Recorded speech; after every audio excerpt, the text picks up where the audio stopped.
Welcome back to the Mic Check Podcast. This is T Word, the People's Champ. Thanks for tapping in.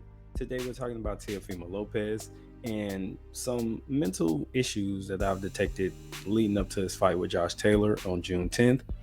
Before we get into the video, don't forget to like, comment, and subscribe. We appreciate your feedback. All right, so let's get into it.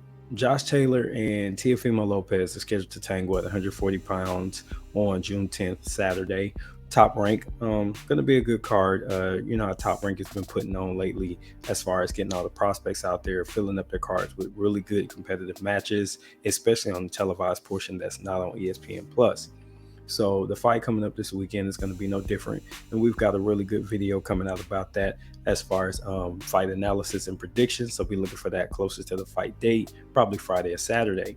But today we want to talk about the recent things that's been going on with Teofimo Lopez. And a lot of this has started kind of after he really got to the top of the mountain and he became what they were billing as the undisputed champion, which was actually just a unified champion.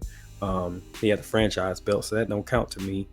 Devin Haney was the real WBC champion, and he is the true undisputed 135-pound champion. That being said, Teofimo did lose his belts to George Kambosos, who subsequently lost twice to Devin Haney, handing over those belts and crowning the true undisputed champion at 135 pounds. So ever since that moment, Teofimo has looked kind of shaky. He moved up to 140. He's had 2 fights at the weight class, and he hasn't looked his best in either one. The first thing I noticed is that his power didn't carry, and some of the things he was able to get away with defensively just weren't going to work when guys are banging a lot harder at the next weight class. You jumped up 5 pounds, you didn't change your strategy, and it shows in the ring. All right, so you've already got that going on, and part of it you could look at during his title reign.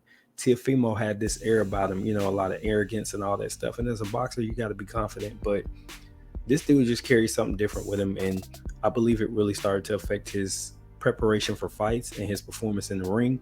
And he eventually showed up in a loss to Kambosos and subsequent ugly wins against Sandor Martin and the opponent before that. It's escaping my mind right now. But what I'm really getting to is that he's made some really disparaging comments against other races. He said things about basically Top Rank keeping the N-words. And, he just really has gone out of his way to try and blame everybody else for his, rough patch in life instead of just taking it on the chin and saying, hey, man, I've made some bad decisions and they're coming back to haunt me. He's blaming everybody else. And now this week, he's still making comments. He said some pretty rough things as far as getting ready for his opponent, Josh Taylor, kind of sort of saying he wants to get a body in the ring. He want to kill him. And when Deontay Wilder said the same thing, people jumped all over his neck. But all of a sudden, Teo says that nobody's talking about that. But when you start to get the totality of everything he's saying and doing, you got to look at this dude and scratch your head and say, what the hell, bro? Like, just get in there and fight. It's not a shut up and dribble type of statement. It's what you're saying isn't moving the conversation forward that's supposed to help anybody. So maybe you should just focus on the thing that seems to be hurting for you right now, which is performance in the ring. He's also come out saying that his wife took his kid and he's basically paying for that lifestyle, which you should be doing, whether y'all together or not. That's part of your responsibility. But that has nothing to do with boxing. So why are you sharing it on a boxing outlet?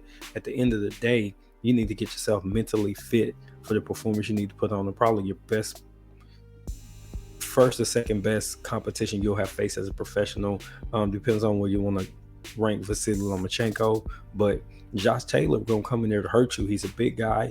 He's big for the weight class. He's been a true undisputed champion, and he'll put something on your ass, and you in there focus on the wrong thing.